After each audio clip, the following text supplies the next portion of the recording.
Alrighty.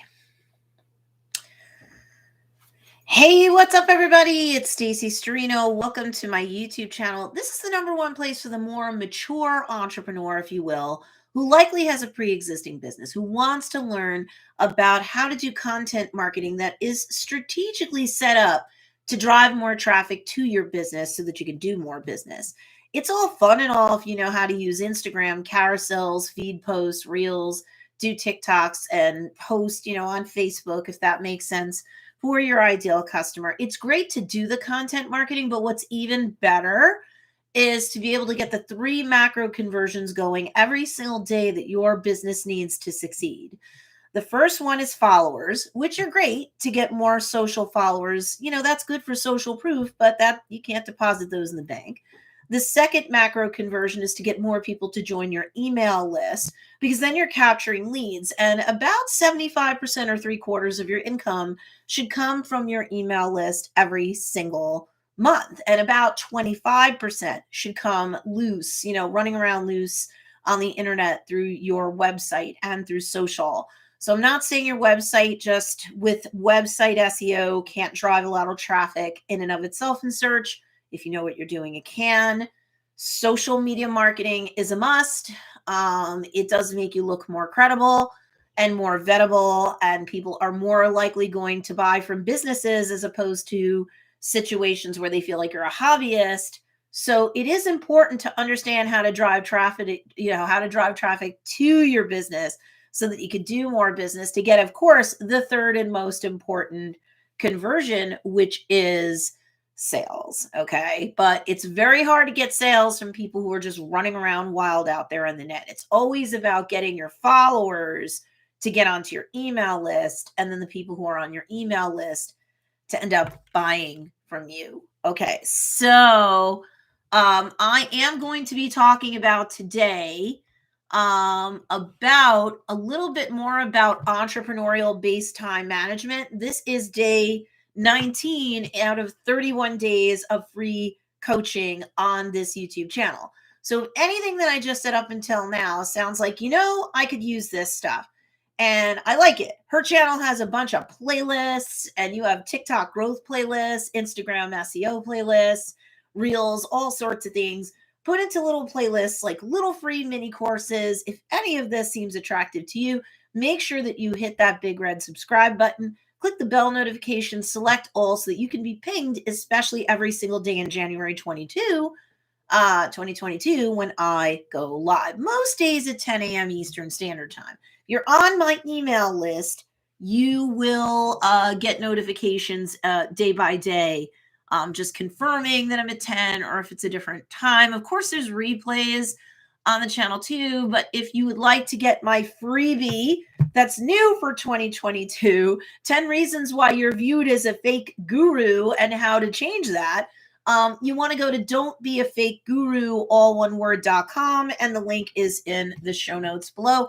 If you have missed any of the previous days' free trainings, yes, every training can kind of stand alone, but you get best results when you're stacking one training on top of another throughout January 2022. The first pinned link is down below. That is to the 2022 Entrepreneur Business Reboot Advice playlist, where all of these January 2022 live streams will be housed. Also, for those of my students who do like the popularity plan, and there's quite a few of you, the February popularity plan is out. So I put another link to that down below too while we're live. You're going to have to look in either your email if you're on my email list, or in the show notes in this video down below. So the February popularity plan, for $37, you get 15 graphics for February, 15 corresponding captions that are templated and easy for you to just fill in the blanks, tweak the language if you feel you need to, and go. And then also for that same $37, you not only have the 15 graphics and the 15 corresponding captions, but you get 4 templated emails as well.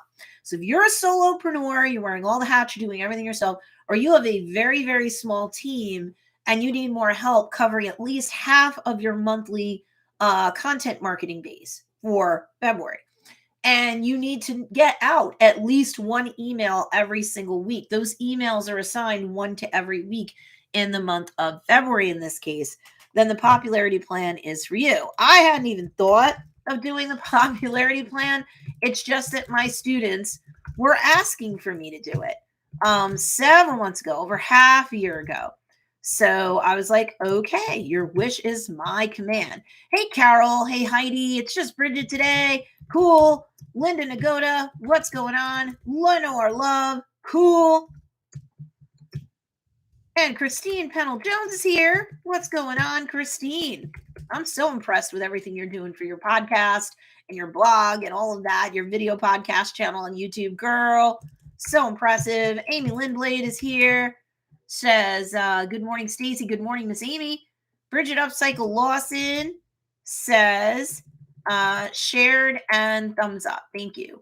Heather Dupay is here. Hi, Miss Heather. I'm going to get into the training once I'm done greeting all my students. Don't want to be rude. Susie B is here. Hi, Miss Susie B. The Speckled Loon by Susie B is here. Unbound by Tiffany is here. What's going on, Miss Tiffany? And then Plum Forest. Wow, I haven't seen you in a bit. How are you? Okay. Tiffany says, was proud, finally got my filming and audio equipment out and set up in our bedroom so that my son and I could finally fill a random new tool order unboxing. It was a huge box with only 3 items. That's cool. And you did it. And even having your kid there with you, like I said, depending upon your ideal customer, but in most cases, our ideal customers have children of their own and or dependents. You're going to be more relatable. So like, it's like in spite of the fact that I might have a small child, I'm going to do X, Y, and Z to move my business forward. So I love that. Everybody cheer Miss Tiffany on. Bridget says the gold leaf elements on the graphics this month popularity plan are beautiful. Thank you. Thank you. I thought they were very lovely. We do try to keep things more neutral toned with maybe like a slight nod to the month so that like ideally you could just use the graphics as is if you want to. I know that some of my students are like, that's cool, Stacey. I'm still going to put it in an editor and tweak it a little more. You can do that too if you want to. Tiffany says, now just editing the video, but now planning to post along with a blog and its matching posts by the end of the week. Yay. Plum Forest says, good, thank you, and thankful for your inspiration and knowledge. My pleasure. I have been a business coach, more specifically a content marketing coach, for going on 9 years now, and I've been an entrepreneur for about 20 years, really. When you go all the way back, like before even my coach and course creator years. So I will tell you right now, I have a lot of experience. I have thousands of students across the world, different time zones, practically every continent. Hi, Sandy B. What's going on? And so I would really very much like to be able to help more and more people. So usually outside of January 2022, I will be going live on my channel no matter what, every Wednesday at 10 a.m. Eastern Standard Time. So even if you're not one of my paying students, you can definitely come here and benefit. And also, Plum Forest and anybody else, please make sure that you subscribe, click the bell notification, and select all, because pre-edited videos are coming back up on my channel now that my video editor, Barney, has gotten to a bit of a better place. He lives in Cebu, Philippines. And my goodness, he just sent me a notice right now. He said, hi, Stacey. This is via Slack. Today, we finally graduated, as we jokingly call it here, from the aftermath of the typhoon. The leaning post near our area was fixed, so there's no more possible outages.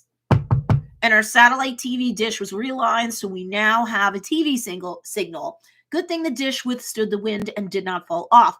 The max winds during the typhoon in the Philippines was 195 miles per hour. Good grief. The next thing is checking our house insurance. Okay, because they have some structural repair on the house. So fingers crossed, we will be able to just continue to go along. So the students in my paid offerings, if I'm adding stuff or I'm updating stuff, we should now be able to stay on target, which is cool. Tiffany says, oh yeah, he was so cute, waving and shaking the paper packaging and items. And I even made a part about, see, mamas can do it too. Yep. But now the harder part, editing and posting, must be brave. I will. You need to be. Heather says, I'm pretty sure I blinked and January is almost over. Girl, I cannot believe we are at January 19th. We are way over halfway done with January. Okay. And Bridget says, with the popularity plan, she does tend to tweak both the graphics and the captions. Lenore's asking her if she edits in Canva. I know that quite a few of the students do in either Canva or Canva Pro. But then some people do have things like Photoshop, Lord bless them, and they'll do it in there. And then, okay, so let me do this. Let me get into the coaching now. My students are happily chattering away and sharing in the comments, which I appreciate. Support one another, cheer each other on. That's really important. Let me get to the training proper. Okay, so yes, we did talk about calendar blocking and certain time management elements, so that you're taking everything that you need to block out, either in a paper calendar, an electronic calendar, or a bit of both, and you are able to shrink down and down and down and down and down, so that you're blocking out all of the holidays, birthdays, life events, any sort of vacations, anything for your kids, where applicable. And you know that you're covering your home base as best as you can, because perfect home work-life balance doesn't exist. But this does help you catch a lot of, nail down a lot of tendrils and loose ends and stuff like that. But then also we did talk about yesterday when we were talking about calendar blocking. So again, make sure that you subscribe, make sure that you check out the playlist that's pinned to the top of the comments down below on this video. It'll be both on the live stream and the replay. And that'll take you to the playlist and you can get into calendar blocking like we discussed yesterday. And one thing that I know at least one of you had an aha moment about yesterday was that you really do have to nail your feet to the floor when it comes to having a minimum of 2 sales promotions, or depending upon your business model, income producing promotions a month. So if you're a products-based business, handmade or otherwise, that's easy. You're having 2 site-wide sales or coupons or BOGOs or free shipping over a certain amount or whatever. For those of us who are digital only and or we're coaches or course creators or things like that, that might not apply to you. I don't love coaches, like, for example, putting their courses on sale. That's not what the corporate culture tends to do, especially if you are going for a more well-heeled audience. You are not selling stuff for like crumbs on another, cheapy platform, right? So, instead of doing a discount on a course, you might add an extra limited time bonus or an extra limited time boot camp for those that enroll between cart open, cart close over the course of 5 days to a week. That's one income producing, thing for a coach or a course creator. On the flip side, you could also be driving traffic during another week in a month to like an affiliate link where you get affiliate income, right? So something like that. Or if you sell your own merch, like say you're a weight loss coach and then you have, I don't know, shaker cups and your own workout gear and stuff like that. Maybe workout gear wash that you create. I'm just making pretend that this is it.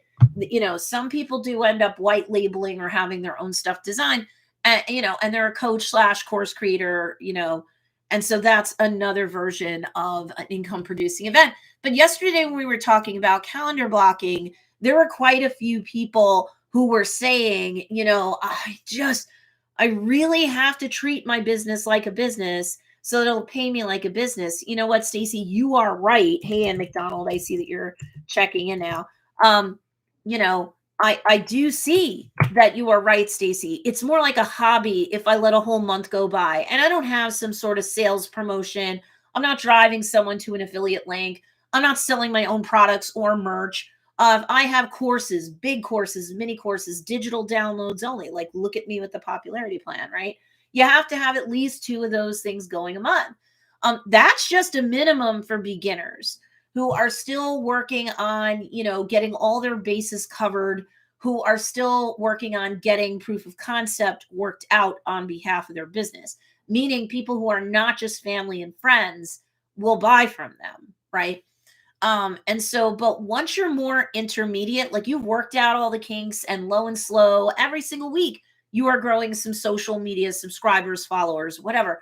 Every single week, there are more people opting into your email list opt-in. Like mine is don'tbeafakeguru.com, right? You go there, you get a freebie, checklist or a guide that shows you 10 ways not to seem like a hobbyist and a mess, and 10 ways where, whether guru fits your business model or not, you are seen as a thought leader in your space and someone who is more likely to be running a business as opposed to be running a hobby. Because all things else being equal, someone from the outside looking in doesn't know you, and they have you and a similarly situated competitor, with similarly situated offerings, and the prices aren't too different, if they're opening up other tabs in their browsers to kind of sniff you guys out and you don't have a website, 60% of people won't buy from you. And if your presence on social is schizoid and scattered, and the other person kind of has things on lock, they're going to feel more like a business. Someone's going to feel a lot safer. Just use your common sense. They're going to feel a lot safer to buy from that other business and not you. And you can Google statistics like what I just said, right? You know, how many people are going to get turned off and not buy from you? Hey, Deborah Parsley. Hey, Marilyn Roselle. What's going on? Hey, Heart and Charm. Ginia Weaver is here. Oh, Ginia, you're under another account. Cool. Oh, Adobe Illustrator. That's another one. Tiffany does ask really quickly, any video editing software anyone uses? I have to tell you, when it comes to, hey, Daniela, what's going on? I have to tell you that when it comes to like what video editing software, when you're first starting out, you're a solopreneur and or you're a beginner, I would use whatever comes preloaded with your device where applicable. So if you're in an Apple ecosystem like I am, like when I started my first YouTube channel back in 2013, holy crap, that thing is a panic. I did all my own editing until 2019, like late 2019, when I finally was like, okay, I paid off a lot of debt. I'm making enough money. I can reinvest back into my business so I can get like a full-time video editor, which is what poor Barney is. So when a typhoon doesn't hit him in the Philippines, he's able to produce like he's so great. But I used iMovie. That just came with my devices. I did not buy something separate. Because here's something else I want to say really quickly, and then we're going to get into the training proper, I promise. If your business has nothing to do with video editing, like you're not a coach, course creator who's going to be teaching somebody about video editing, which I've had a student where that's been the case, but you know, over almost 9 years of doing this, but most of you, that doesn't fit you, even all the rest of my coaches and course creators. So if that's not going to be something that you're doubling down in, and you have to have something good or great or the best, because after all, you're going to be showcasing these videos on YouTube. You're going to be selling courses. You're going to have boot camps for everybody to start editing their own videos, right? All these different ways as a coach / course creator to make money, right? So here's the thing. Boom. Here's the thing. You shouldn't be spending any money on software at all.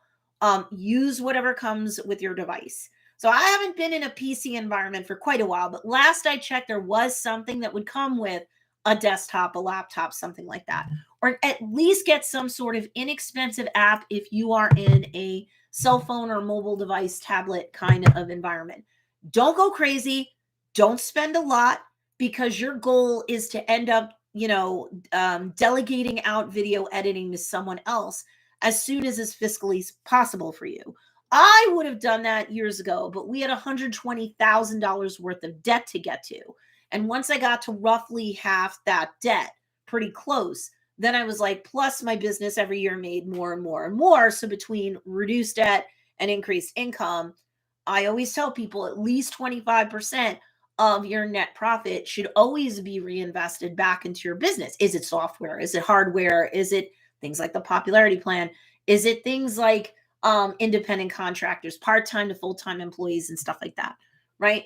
So, but the whole end goal for most of you, 99.9% of you, like you're a friggin' bar of Iris soap, is you need to delegate away the video editing stuff, because that becomes just too time consuming. It drains too much of your bandwidth, whether you have kids or other dependents or you don't. That needs to be an end game for you. All right, so Android, yeah, maybe somebody's got an advice about that.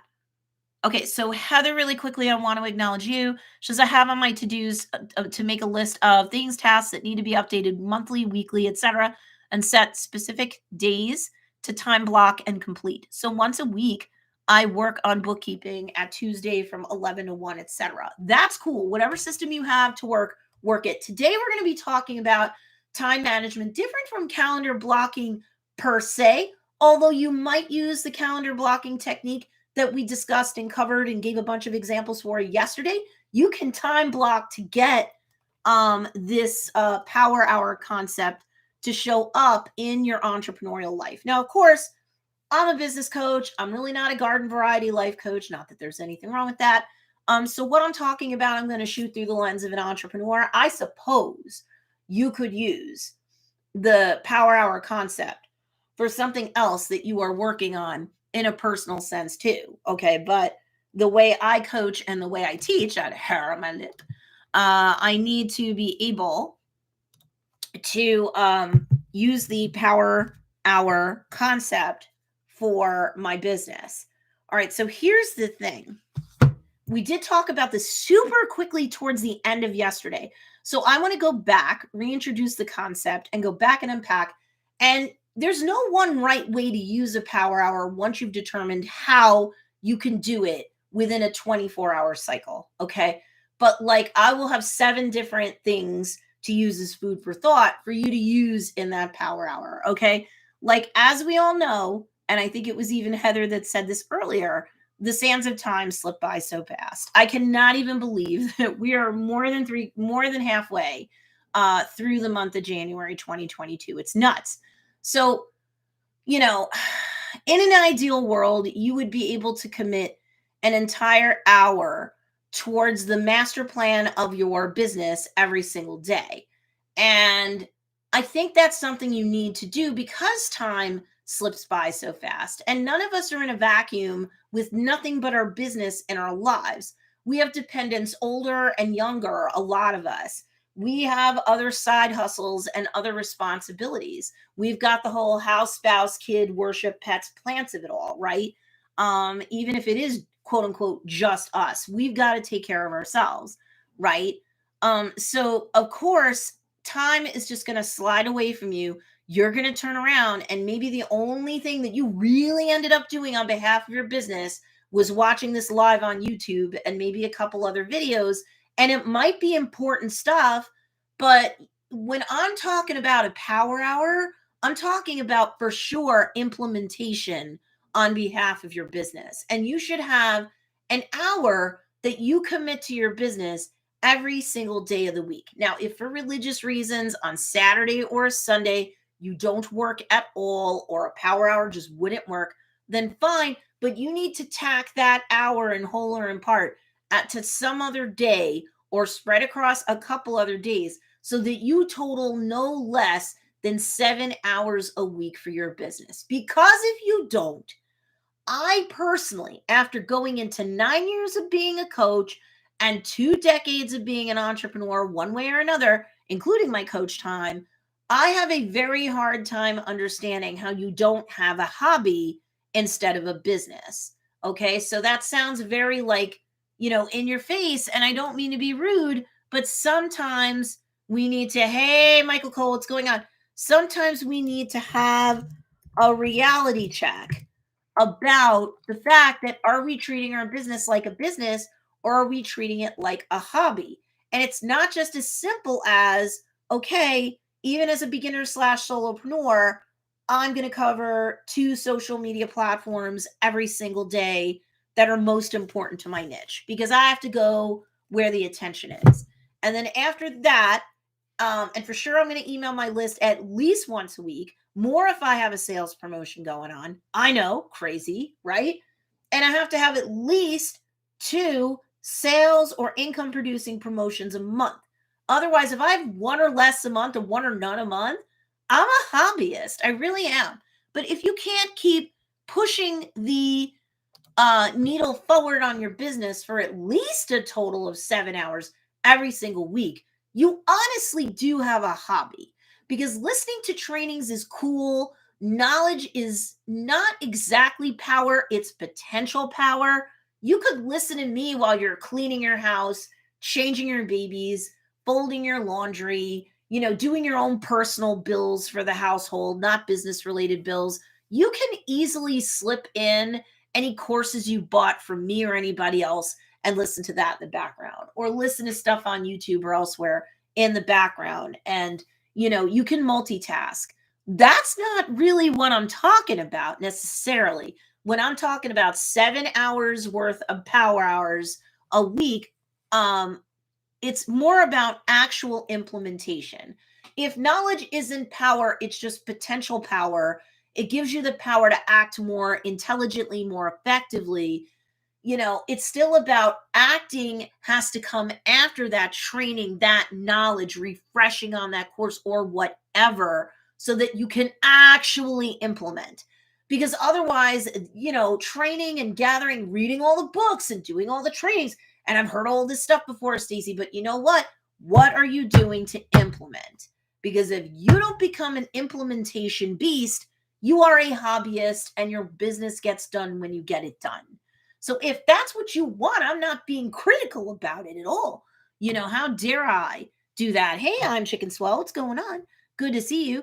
I am not being critical of anybody. That's not my intention. But what I am saying is that you have to treat your business like a business. So if you don't have at least an hour's worth of implementation every single day, I don't see how you get your business to move forward. Okay. So we will talk a little bit more about all the different various things that you could do in a power hour. But if you weren't here at all yesterday or towards the end of it, okay, let me give you an idea of how this works, because I know that a lot of people through the years have said to me, Stacey, there's no way, you don't understand my life because of XYZ PBQ reasons. And I'm not saying you're being a drama queen or king about it, but you don't understand my life.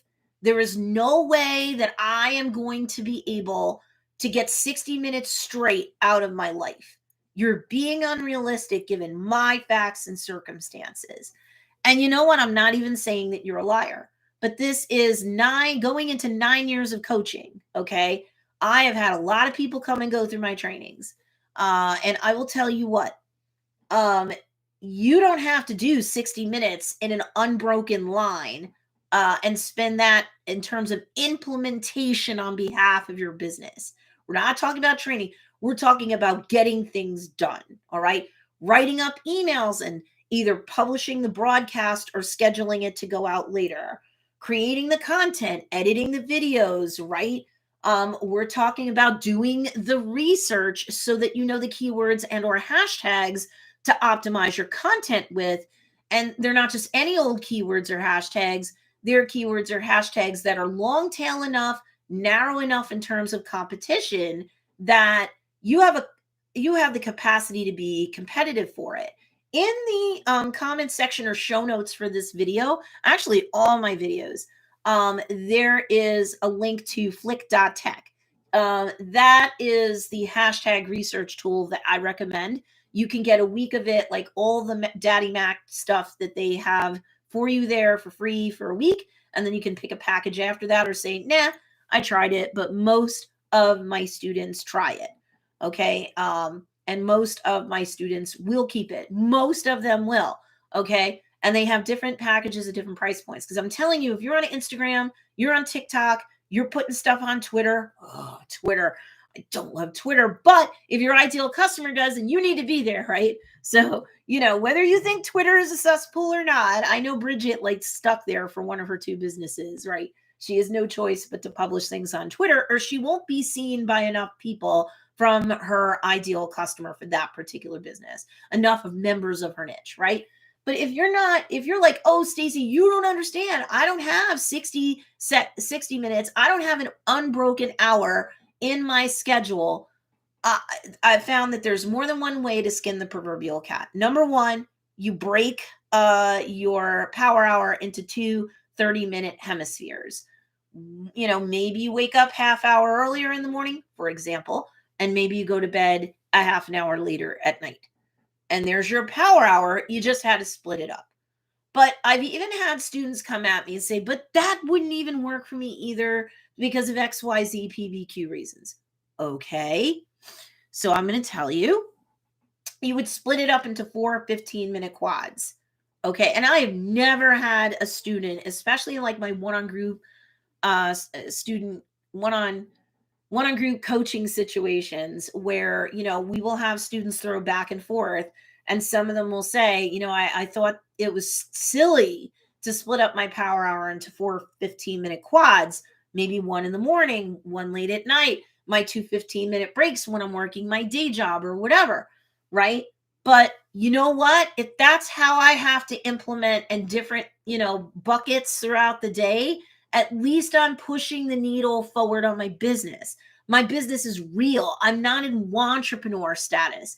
I'm in entrepreneur status. And hopefully my facts and circumstances will change so that I can spend more time on my business and not, an hour or less every day. And hopefully my income increases to the point where I can reinvest enough of my net profit back in so that I can get somebody to edit my videos or create some or all of my graphics for me, et cetera, et cetera. All right. So there's more than one way to get your daily power hour for implementation on behalf of your business to take place. So there's like 7 different things that I can suggest that you would do during your power hour. But, depending upon your facts and circumstances and your business model, there's plenty of other things that you can put in there too. So don't think that this is a be all end all sort of deal. So the first thing that I would recommend that you do when it comes to like implementation and just pushing the ball further up the field, to use a football analogy, or to keep the needle moving on your business, to keep the big wheel turning of your business, the first thing that I would have you do, and at least one of the 15-minute quads, if you're doing it that way, is to observe your daily up to 10-minute goal keeping ritual. So we discussed this more, I believe, in day 5. So again, the playlist for all the replays is pinned to the top of the comments, both live and on the replay. So if you missed that day, you're going to want to go back to it because you'll understand why I think it's so important, especially when it comes to implementation, for you to take like a 5 to 10-minute audit of which baby step goals you were able to cross off your list. What short-term goals, 90 days or less, you either finished within the last 24 hours, or man, you're so close. And instead of always catching yourself doing something wrong, you're catching yourself doing something right. And you can tweak any long-term goals that take more than 90 days. Maybe even there's long-term goals that take you out of 2022, and you can tweak them and you can plot and you can plan and you can schedule things for the next day. That will not only help you acknowledge all of the implementation you've already done, but it will help you to set up your schedule more strategically, and you can tweak and refine things for the next 24-hour period, right? And then again, you will also make sure that you have your power hours set up all in one, setting, 2 30-minute hemispheres, 4 15-minute quads. But one way or another, from 24-hour cycle to 24-hour cycle, you will get that all plugged in there too. Something else that you could do in terms of implementation, is you could look at your calendar blocking and say, do I need to start doing live streams? Let me schedule them and or do them. Do I need to do social posts? Let me create them and post them. Do I need to set out an email blast to my list today? Let me write up that email, implement, and press the publish button and get it out, or at least schedule it for later in the day, so that I can warm my audience up for the next sales, promotion, or income producing event. As some of my students know, I call this the Abt technique. It's the always be teasing technique. It's like you wouldn't think of cooking a pizza in a pizza oven that's ice cold, because if you put the pizza in, even if you set the timer for say 15 minutes and the pizza itself is all done, but for being baked, but the oven isn't on, it's not warmed up at all, in 15 minutes that timer will go off. That pizza is otherwise ready to go, and you're going to pull it out, it's ice cold and it's not warmed up. You wouldn't be surprised under those circumstances that your pizza wasn't warmed up. So when I'm talking about making sure that you're always teasing with live streams and emails and social posts, and maybe in terms of implementation during your power hour, you're getting these things done. You're getting them published. You're getting them written up and sent to your email list, because you are warning them in the beginning. You're going to be teasing, maybe in a very generic way. You're getting you're piquing their interest for the next product launched, the next cart open, cart closed, the next fill in the blank. If you just try to like ice cold throw a sale out there the last minute, I mean, if you already have a super huge engaged audience, like you're a more advanced business, you can get away with that. But Onika Ben Schwartz from Design Pretty one time, and she's an advanced business owner. She was like, one day in one of our groups that we used to do, she was like, so weird because normally I follow what you teach and I'm, doing multiple sales promotions a month. I would not be making the money if I wasn't running the sales promotions. You're not making enough money. You need to make more offers, right? That's something else I tend to teach. So Nika was like, but this time I had a big goose egg and I haven't seen that for a long time in terms of a sales promotion. Gosh. And I was like, hey, you're too advanced and you have too much of an engaged audience. I'm surprised that happened. Not even $1? No. What did you do to promote the sale? And she was like, oh, you got me. And after that, she promoted a sale the very next week. She's an advanced business. They should be averaging a sale or a promotion every single week. Yes, I know, heavens to Murgatroyd, you're actually open for business every day of the week. How will your email list handle it? Well, guess what? You're a business. Businesses are open for business every single day. Get onto Macy's email list and you'll see how often they email you, right? And you're not like all morally offended and wounded that today's a different coupon, today's a different sale, today's a different promotion. 60% of people who get onto businesses' email lists, even if they're smaller businesses like maybe yours, they expect to be sold to often to daily. They just do. Okay. So don't like project yourself out onto other people and say, oh, I can't be that aggressive. No, you're being assertive and you're making offers. And those people who are interested in those offers and are fiscally capable of taking you up on those offers will do so. But remember, part of your power hour should be when you're doing 2, 3, and even 4 sales promotions a month, you need some time in terms of implementation for ABT, always be teasing, to warm up everybody to the sale. And then, of course, on other days when cart is open, cart's going to close, you're launching a product line collection, you're having a site-wide sale, whatever. Of course, on those days, your power hour implementation might include tweaking your website, if you're a physical products-based business, like checking inventory, shipping things out, more active customer service and things like that. And of course, you're going to be posting and live streaming and maybe even short videos about we're having a sale, right? So that's part of the 7 things that you could do for implementation during your power. There's plenty more that you can do. We're not restricted to these 7 things. The third thing you could do is you can call, communicate, or otherwise interface with personally and or electronically any of the members of your dream team. So that's something we discussed several days ago, so they can help you out, right? You can network with people to spread the word about your business. Word of mouth is not dead. In real life or IRL, love you, baby, have a good day. That's not dead. So you can spend some time actually networking. That's still implementation for messages that you send. Don't be spammy, but messages that you send or people that you text or call, and or you could be spending some of that time doing customer service, right? For anybody who bought anything, who needs a refund, who's got a damaged and defective, who's got some sort of FAQ question they've already bought, but you're just going to reassure them and give them the answers. That's implementation based stuff. Fourth, what you could do is for those of you who become more intermediate to advanced, some of your implementation based stuff will have to do with paid ads. Beginners should never run paid ads. Not to say that you're going to be in the beginner phase forever, but once you've worked out your proof of concept, you have income coming in week in and week out. People are slowly but surely joining your social media following.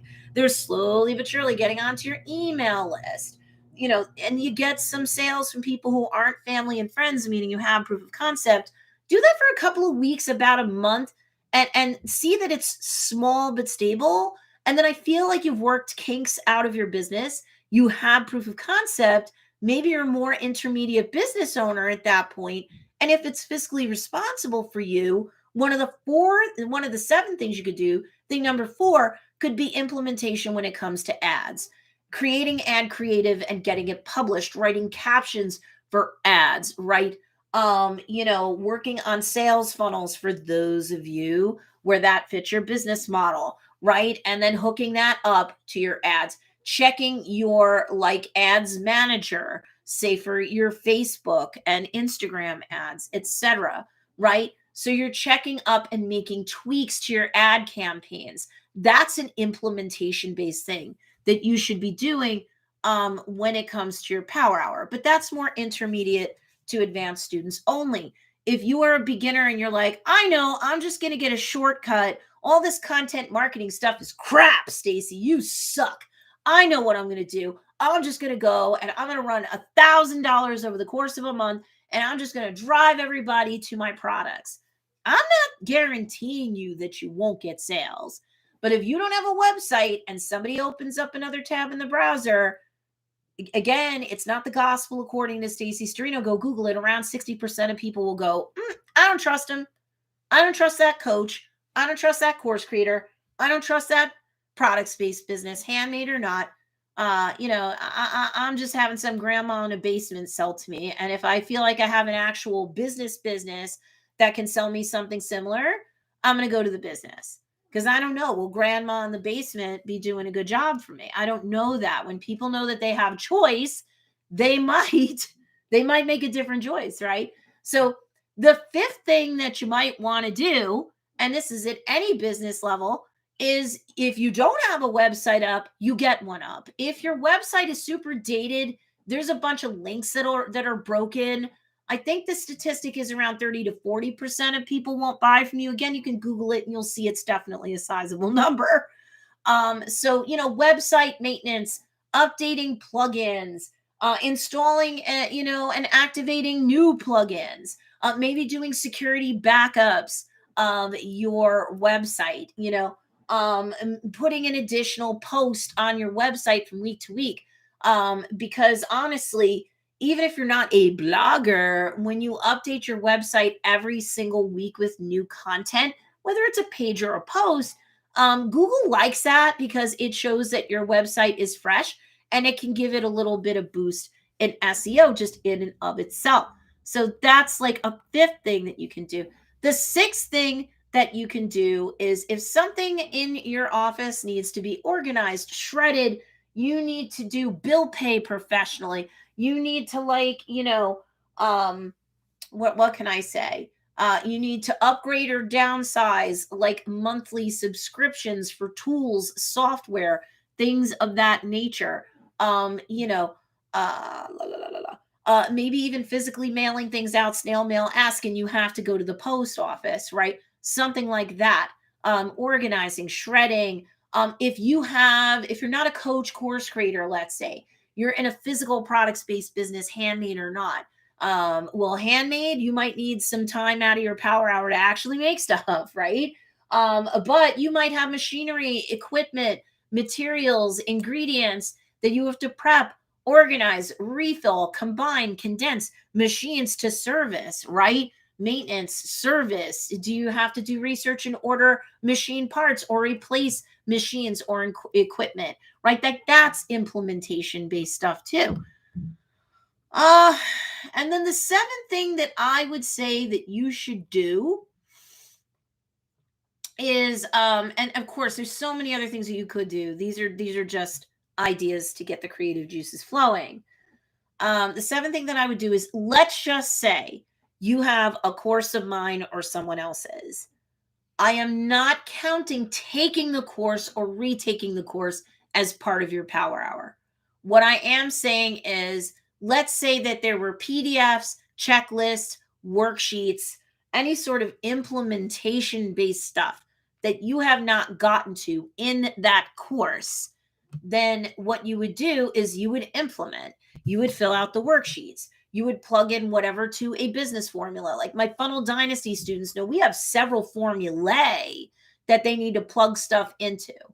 You may have to do market research. You might have to research new market trends for the business quarter or the season or coming up. You may have to do more research with respect to your ideal customer. So you're going to be studying them maybe out in the wild, to see what comments they're leaving on comment threads or chains on Facebook pages for business competitors or other industry leaders, or in Facebook groups that have to do with that common intersecting interest that they have, that main pain point that a business like yours is supposed to serve.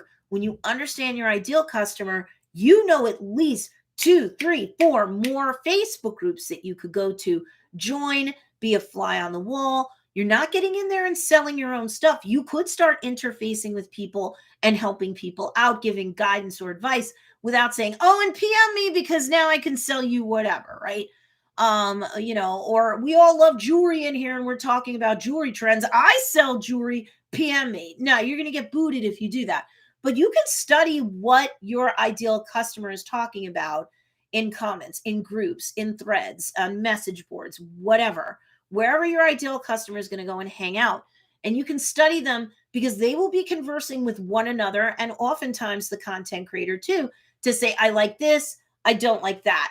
I wish that this was available for someone with a problem like me. I'm digging that. You can also see the posts, let's say in a Facebook group, the ones that get the most engagement and comments, and the other ones that kind of go over like a lead balloon, because that's also going to show you from reverse engineering what your people are digging now or not. As an example, for Joe's Dairy Bar and Grill, I went around and I was looking to see what families were doing who were foodies that didn't want to just do the typical drive-through cheapy type eats.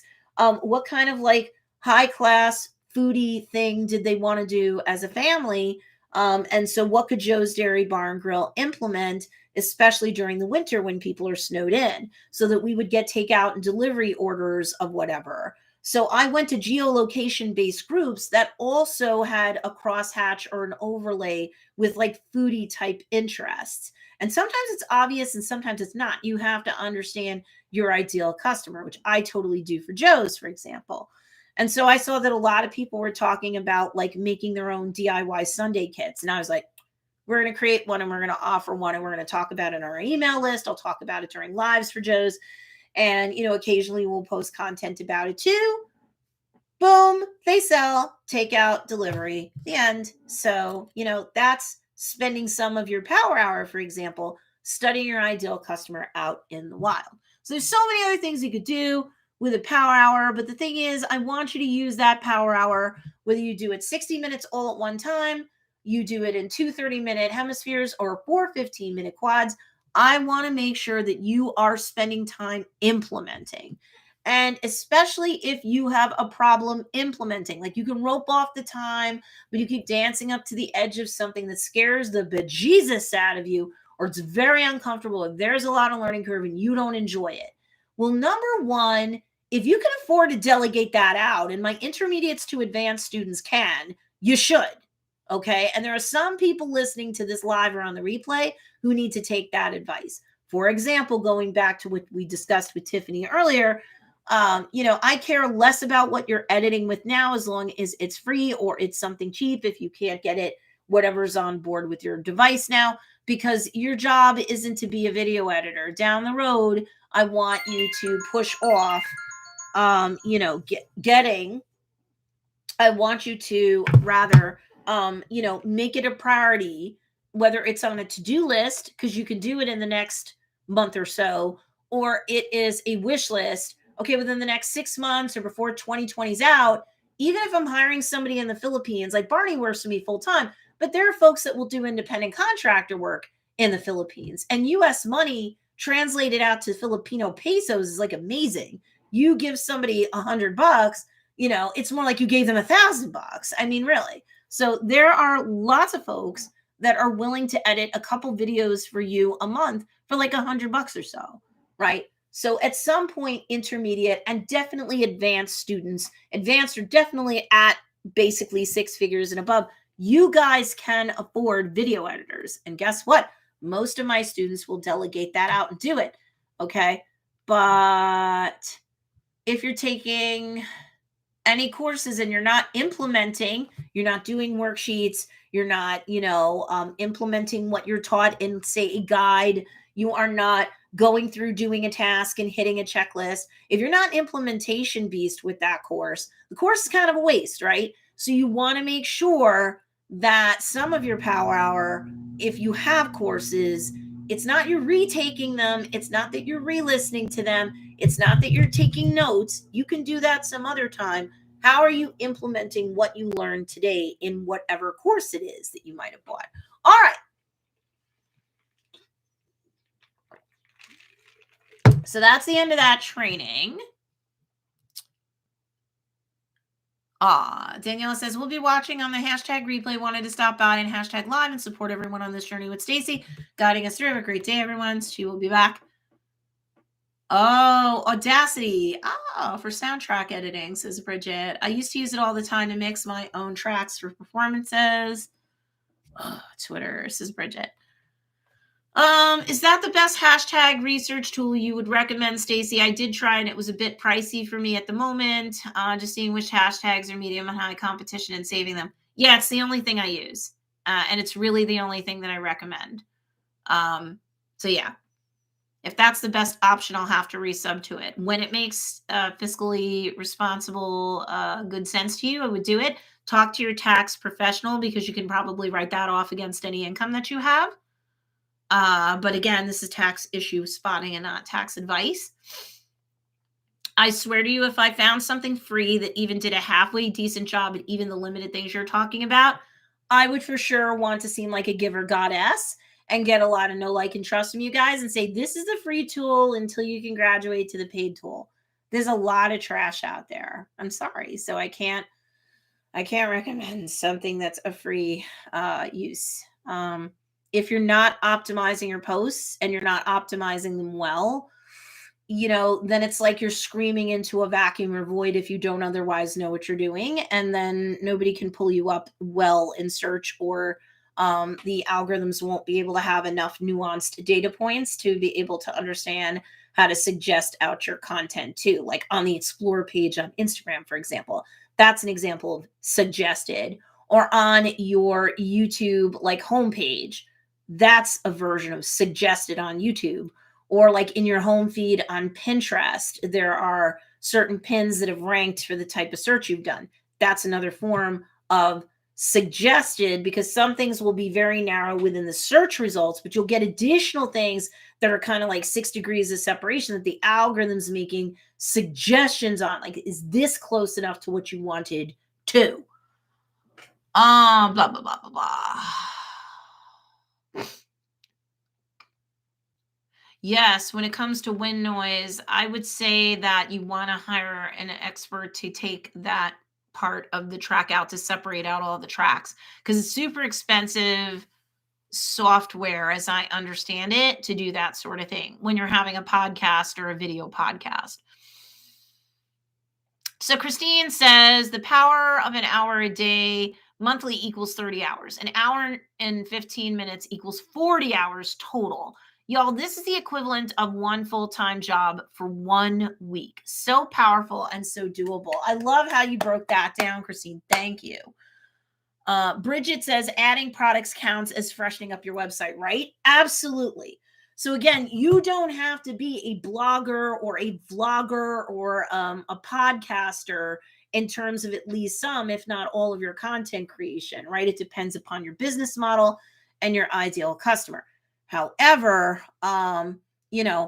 any sort of like updating, refreshing, that counts. Google does not like to see websites that collect digital dust. It really doesn't, because over time, that's going to hurt your ranking. No one thing is a silver bullet. So I do want to say that.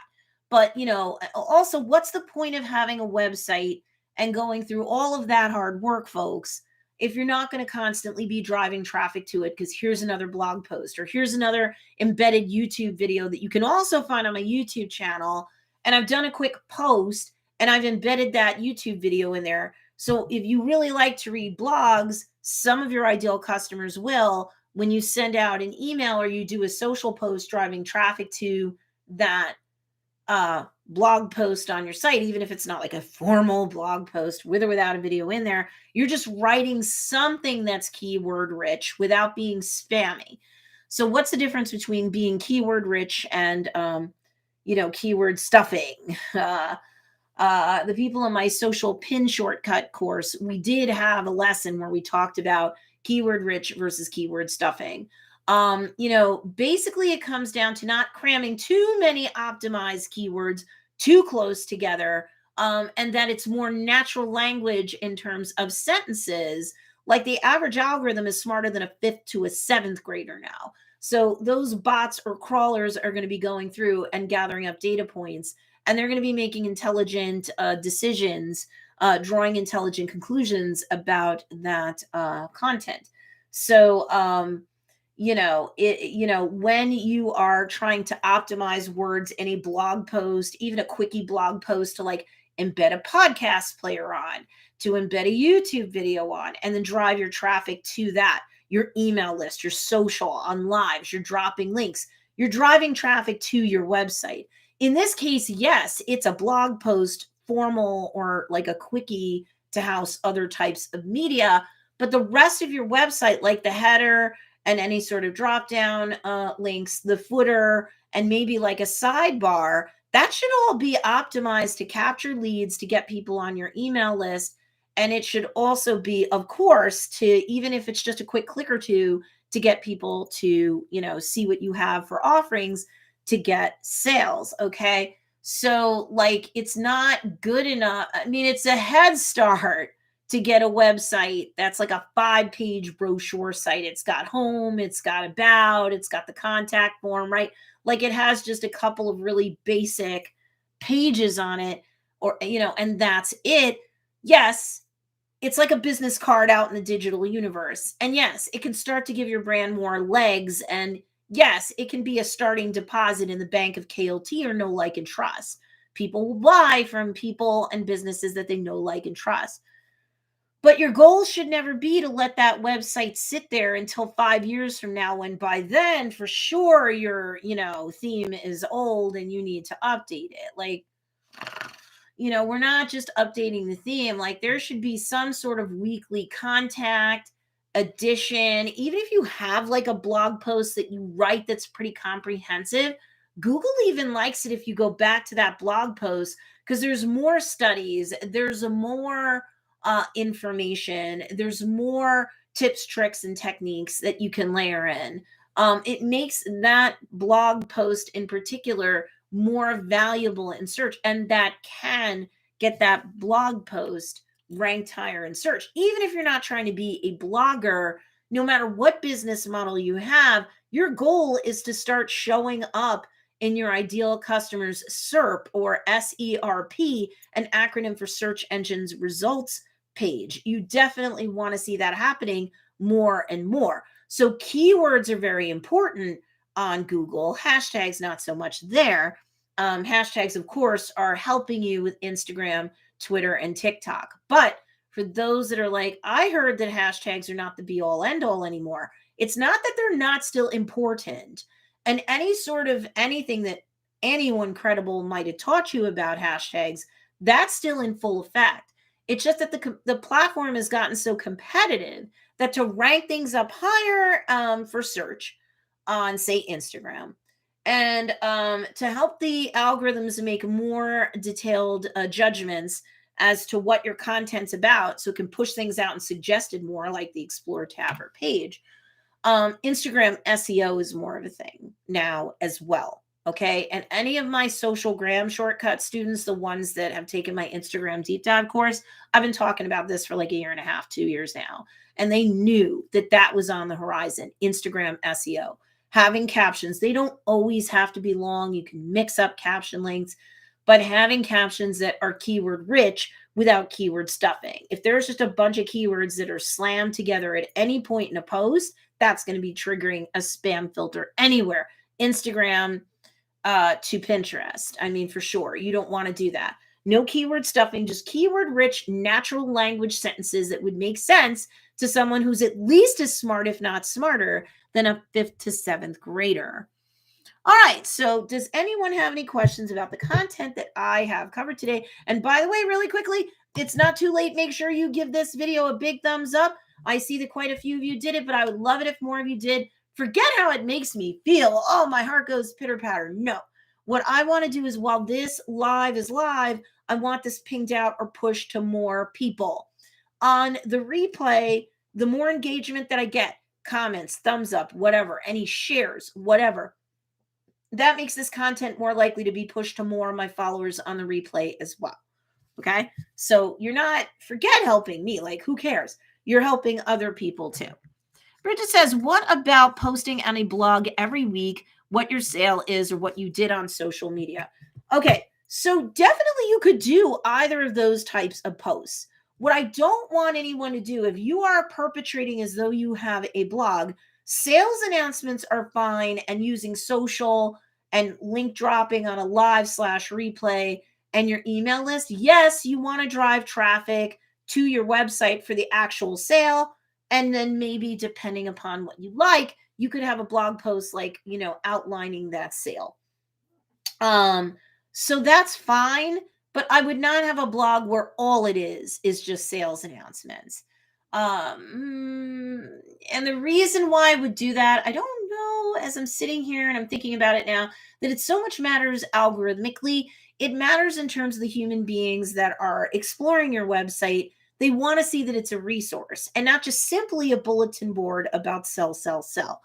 And why does that matter? Because you want to think about the fact that whether it is your Instagram profile and feed, or even your TikTok profile and feed, your YouTube channel, your website, whatever, your podcast, when someone goes to that particular platform, including your website as a platform, they will keep coming back. They will bookmark, they will save the link, they will keep coming back and return visit to the site, the platform, the account, whatever the channel, when they feel that it is an actual resource, right? Like, what would you think of my YouTube channel if all I did was have video after video of nothing but, sales announcements? And sure, when I do live streams, like a lot of folks do, they'll either be an official sponsor, or you're driving traffic to your own affiliate links and or to your own products. Like, that is definitely part of the creator economy, no matter what kind of entrepreneurial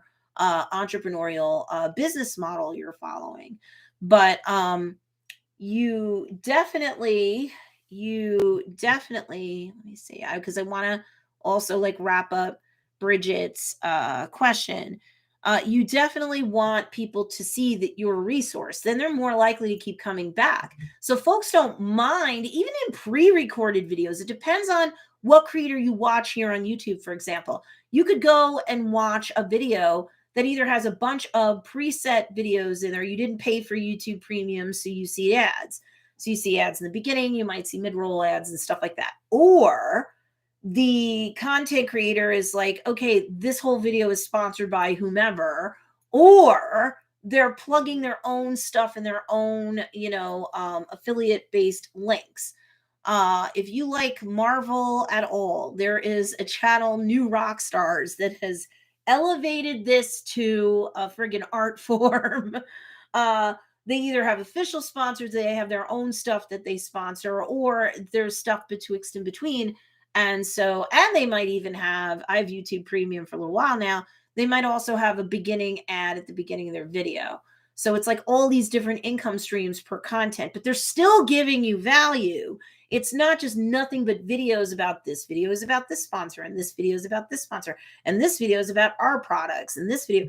Like, you can't just do that, because then it's like, meh, I'm not saying you'll never get anybody buy or click on your affiliate link, but you have to be providing a lot of value. And the same thing goes for your website too. So to circle back to Bridget's question, to finish answering it, I don't mind that sometimes you have posts on a blog that might be in whole or in part discussing a product launch, a product retirement, a product sales promotion, that sort of thing. But those shouldn't be all or most of what your blog is, because think about it. If you're somebody who just is like, I came here because I want to learn all about, all the different fashion for jewelry for gamers. fashion jewelry for gamers, thinking about Bridget's, one of her two businesses. They're going to want to go and keep coming back to websites where you're talking shop about those specific trends. And maybe even sometimes you have blog posts that talk about the proper care and storage of jewelry, right? Like, and even because it's jewelry for gamers, you might even be talking about the games that inspire the jewelry that you create, right? So if I were a gamer, which website would I rather keep coming back to? Bookmark, whatever. Would it be the website that's a resource and also, of course, sells? You're a business, I'm not shocked. Or is it just a bulletin board for all things sales? Which one? You put yourself in their shoes, it makes a lot of sense. So Bridget says, okay, so can our blog be similar to our emails? I mean, okay. You could make it somewhat similar. This doesn't trigger the Google hates duplicate content rule, but that's a rule. So like you can't keep doing the same blog post with the same words in it.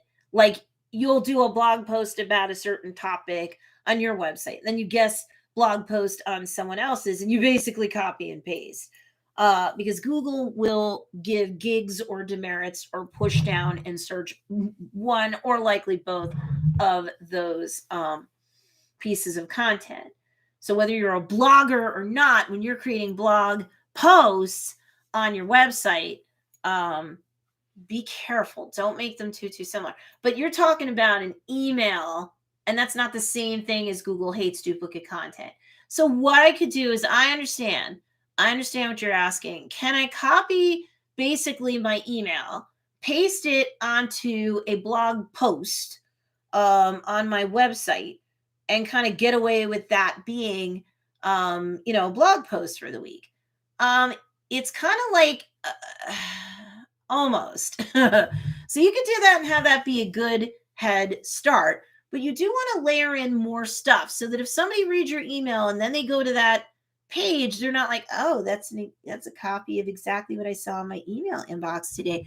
But also, like, you want every page and post on your website to at least have a chance of ranking in search.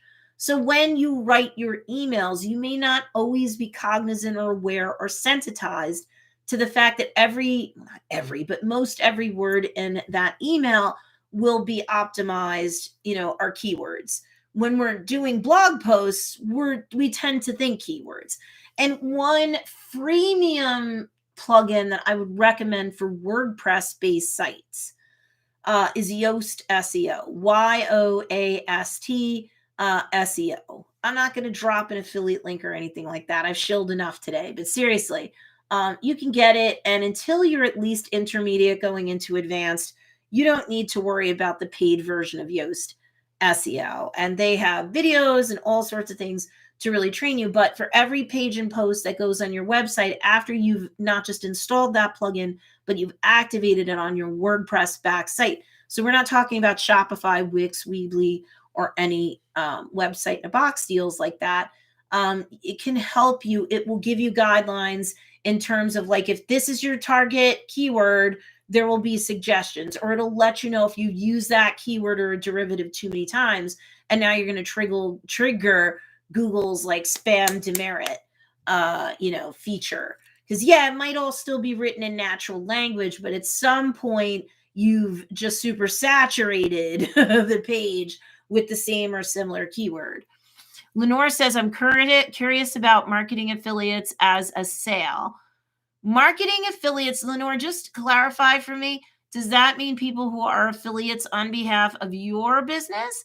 Or does it, because you could do it, I suppose, or are you talking about, I'm going to do what Stacey does, for example, and drive affiliate traffic to a link for a tool that I use? Please don't just be a shill for anything, folks. If you're going to do the latter, make sure that it's something that makes sense for your audience, given the main pain point or the intersecting interest that would bring them to a business like yours, and that it's legit something that you use, if not daily, like lots and lots, you do rely on it. Like, I just don't touch anything other than Flick.tech.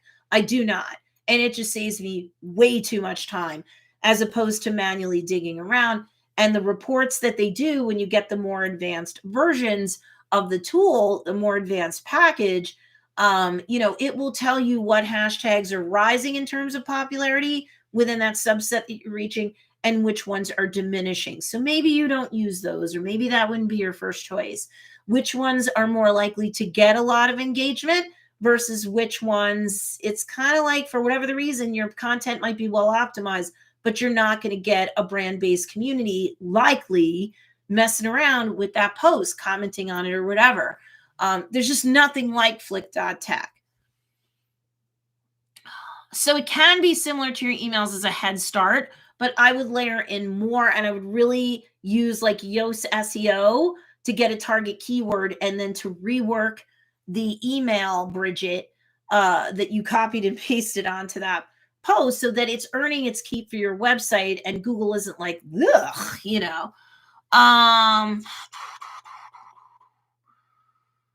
I understand that. I haven't enjoyed writing for my businesses, so I'm avoiding doing a lot of it. I understand. So whether you don't love copy to begin with, and that's definitely one subset of students of mine, or you're like, I don't mind it or I like it, but I can't do all of it or most of it because the busier I get, intermediate to advanced, I can't wear all the hats even if I wanted to. I'll burn out, I'll stall out, I'm not going to service people well, they're going to get pissed. A fusion blend of some or all of those things. And it's just, I can't. There's just not enough hours in the day.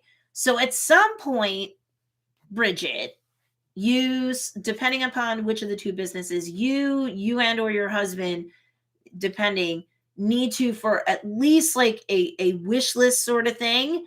Maybe it's one of your goals before you get out of 2022. You have a copywriter, but yeah, you could use things as head starts. Don't just be like, paste it and yeah, I got a post and you leave. Okay, so I don't know if Lenore is still here. Heidi says, I do a blog post and link it in my email. So the email might have a little blurb from the post, but I want people to click the link to the site to read the rest. That's absolutely great. Don't just, no posts or pages on your website left behind. You should always be driving traffic to your business. So that's your website. So Heidi, gold star. So social posts, at least one, like if you put up a blog post once a week, then one of your daily social posts should be driving traffic to that blog with like at least a 1-sentence blurb without giving it all away. Then they don't need to go. You gave them the goodies, but at least tell them when you go and read this blog post, you will learn X. You will be able to save time doing Y, whatever. And then people are more likely to go instead of like, yay, everybody, rock on. I just put up a blog post. Here it is. Link. Go read it. That's not 10 years ago. It's not going to work. So I do like that. And Heidi goes on to say the main part of my email, I do try to keep very short and either use the popularity plan to do relationship marketing or for a sale update. Bridget says, Flick keeps telling me I ranked on my business name hashtags. But then she says, that's a good idea, Heidi. Yeah. So Lenore, I'm not sure what kind of affiliate situation that you're doing, but I would say, like, say you're a products-based business, there's nothing wrong with you saying, okay, I don't know, I'm going to make it up.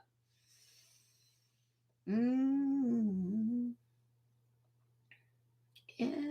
Well, Ann McDonald, if she's here, she's an easier example. So Ann has in real life, one-on group obedience, dog obedience coach classes that she runs, right? So now, in the meantime, she's working on her own course so that on an evergreen basis, COVID or no COVID, winter or no winter, she can make sales every single month.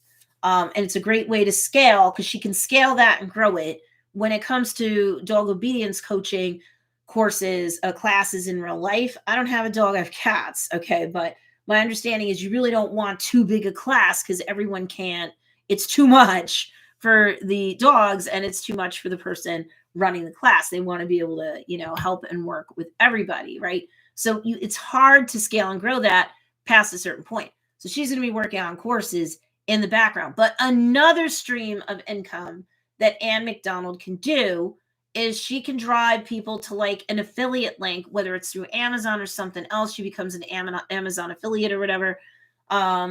She can drive people to an affiliate link where she's like, oh, and by the way, for this course that I'm either teaching online, teaching in real life, or both, maybe you go to the in real life coaching experience class, you get the evergreen course to help you maintain after you're done with the class. And then for both, I will email a PDF or have it in the members area for the course, or email a PDF to the attendees.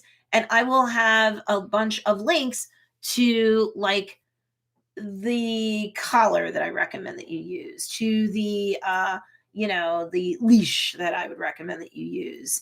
This is the treats that I use. This is the treat dispenser when you're on the fly out and about with your dog, right? So that's another form of affiliate based income for Anne. But like maybe if you're a products based business, you go, okay, like, maybe, I don't know, it depends upon your business model and the materials, ingredients, or whatever that you use. You could say, ooh, I know. So say you make like a bunch of mugs. You make mugs and it's for people who enjoy tea. And it's for people who they love tea so much that they tend to get like the loose tea that go into like the metal tea bowl. So instead of like a little tea bag, they put the loose tea into the tea balls and then they dip that into the hot water, of course. Like they're willing to spend more, time because they're high tea aficionados, right? And so you might be selling the mugs, but maybe you have affiliate links rather, that drive traffic to where you can get the little metal ball. Maybe you don't sell that, but you know someone who does, or you're an Amazon affiliate. Where do you get the loose tea from? Or, maybe, okay, if they're not going to do the loose tea or not do it today, here's another link to a tea company that will let you have an affiliate slice of income because you're driving traffic to them. So you get a little cut of the sale and the people are using the tea one way or the other in the mugs that you sell. Yay. Okay, so that makes sense. Yes, apps for their business. Yeah. So depending upon if you're a coach, you're a course creator, whatever, if there's apps that you think that your students need in order to implement, like for me, it's Flick.tech, okay? Or if you're going to do YouTube, I do recommend TubeBuddy. vidIQ is nice, but I just like TubeBuddy more. They both have affiliate programs. So it's just, TubeBuddy is my jam and it's what I use for my SEO keyword research on YouTube and optimizing on YouTube and all these other things. So like that's an example of affiliate based income for me as a coach, where I'm teaching you guys about content marketing. Now, maybe more specifically, a YouTube coach would talk about vidIQ, would talk about TubeBuddy, compare and contrast affiliate links to both. There's other tools that you can use too without getting into it. So they'll have affiliate links to those. Ooh, for the hardware, ooh, for the editing software, all sorts of opportunities, no matter what your business model. All right. Does anybody have any other questions for me? Because I've gone way over an hour, not complaining. While I'm waiting, tomorrow on day 20, holy cow, we're going to be on January 20th when this goes live. We're going to tackle the concept of how to be organized for best entrepreneurial success. Okay. And so tomorrow will be a quick but effective training. I don't imagine it's going to go a whole hour. So if you're looking for a quick, more concentrated win, tomorrow's for you. Please make sure you give this video a big thumbs up. Forget helping me out. Help all the other people who are subscribed. I'm on the march to 1,600 subscribers. Help everybody else be more likely to see this either live or on the replay. And Anne says, thanks, Stacey. I love all the ideas. Yeah, and for you, it's like endless. What's the dog bath that you recommend? Is there a company that will allow you to drive traffic to their boutique, like dog grooming tools? The treats, gosh, the animal wear. This is what I would recommend. This outfit, or there's so many other outfits at this website that is really good to protect your dog down to the booties if they're going to be in the snow and ice over the winter. Like Anne could really clean up, but any of you can. It's just a matter of like taking the Rubik's Cube and twisting it and going, what other streams of affiliate income can I get? So even a handmade products-based business, it's just like, Stacey, you're on crack cocaine. Like, I can't do 2 sales promotions a month. What's the matter with you? Like, I'm lucky if I come out with like a holiday or like a theme-based collection every month. What am I supposed to do? So that's one of my sales a month, but what do I do for the other sales a month if I'm at a limit of a minimum of two? Well, number one, you might have an evergreen or a signature product line collection that month in, month out, people can buy from. Maybe you have a sale or a promotion on that. And maybe if you have a holiday thing like Valentine's Day is coming, so maybe in February, like you're selling Valentine's stuff, that's your second sale. But even if you quote unquote only have one product line collection, now you can see that even if you're selling mugs and ceramic ware, you could drive traffic, whether it's through Amazon affiliates or something else, for everything that they're going to put in the mug. This is what I recommend. So there's just so many different things that you could do. You just have to open up your minds to doing it. Okay, so Lenora, yeah, go circle back because I definitely answered your question either which way, no matter what business model you're going to have. Everybody else good? I'm going to take a drink. Make sure you smash that big like button, please. Also on the replay, hashtag replay. I want to see who's here on the replay. Y'all know I engage with you. I give you a thumbs up and a heart, whether you're live or whether you replay. Well, especially on the replay. I keep clicking show my live comments on the replay, and it never happens. But this is something that YouTube still has to address, I believe. That's why I try to read the comments too, because then at least you know what I'm responding to if you're watching on the replay. If you have any questions on the replay, please make sure that you ask, especially having to do with the training of the day. And for those that want the popularity plan for February, the link is down below, and I will put it in the show notes when we go on the replay. The first pinned comment will be, as it always is for these live stream replays, it will be to the playlist that corresponds with all of this stuff. Yeah, Heidi says when I watch on the computer, I always see the live comments. Yeah, but on the replay, they all disappear, which annoys me to no end. But then anyone who comments on the replay, those comments are there. I don't know. But I check the extra box to have both, and they don't give it to me. Going once. Going twice. Sold. Okay, guys, I will see you tomorrow. We will talk about entrepreneurial organization. It'll be a quick win kind of day. So if you need to catch up on any of the replays, you should be able to have sufficient time to do so. I'll talk to you later. Bye.